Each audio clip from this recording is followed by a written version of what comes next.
À Sainte-Croix-Vallée-Française, les gens du pays avaient acheté un âne et ils l'avaient appelé Belphégor. Et Belphégor, effectivement, se rendait très utile.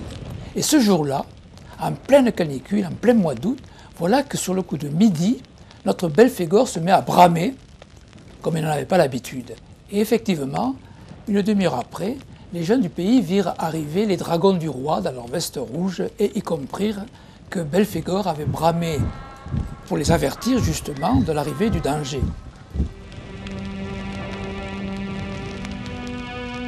Quand il n'y avait pas de danger, Belphégor avait les oreilles toutes droites, bien pointées vers le ciel.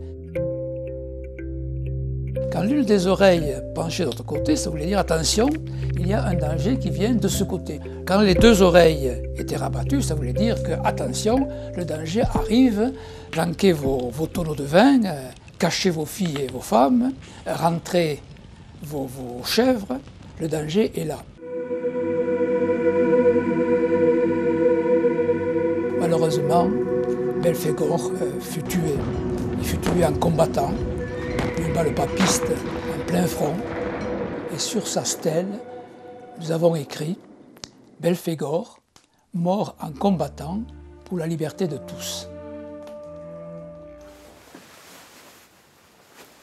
Je suis spécialisé dans une région qu'on appelle le massif des Guyanes qui se trouve dans le nord-est de l'Amérique du Sud.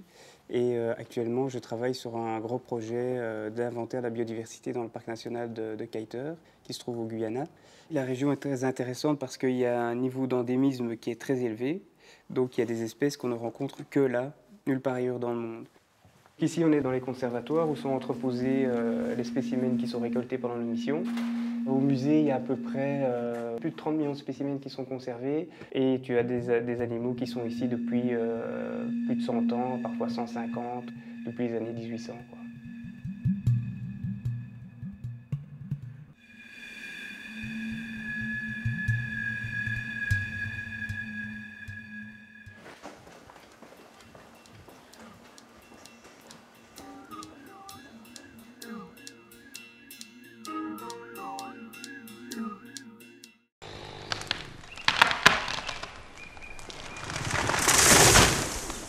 Bois de Main, c'est un esprit, c'est pas seulement une entreprise, quoi. Et l'esprit, il a démarré là, en fait.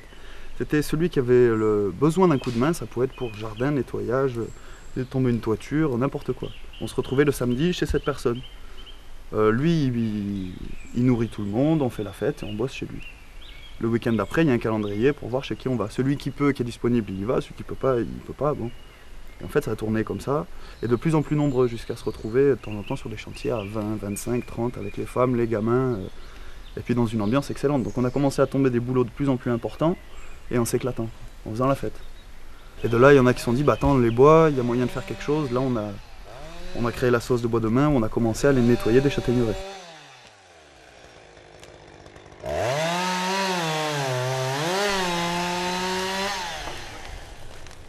On est 12, tous en CDI, il n'y a pas de plein temps. Et les premiers bois qu'on a sortis, ils étaient pareils pour ceux qui en avaient besoin. Donc, on rentre dans le système, mais on essaie d'en ressortir quelque chose qui nous plaise et qui nous tienne à cœur.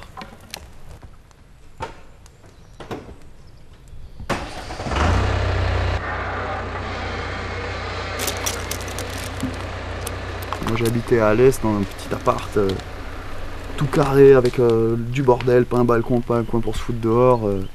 Donc on s'est construit un chalet au fond des bois avec, de 20 mètres carrés avec un étage, avec le bois qu'il y avait sur place. On s'est démerdé comme ça.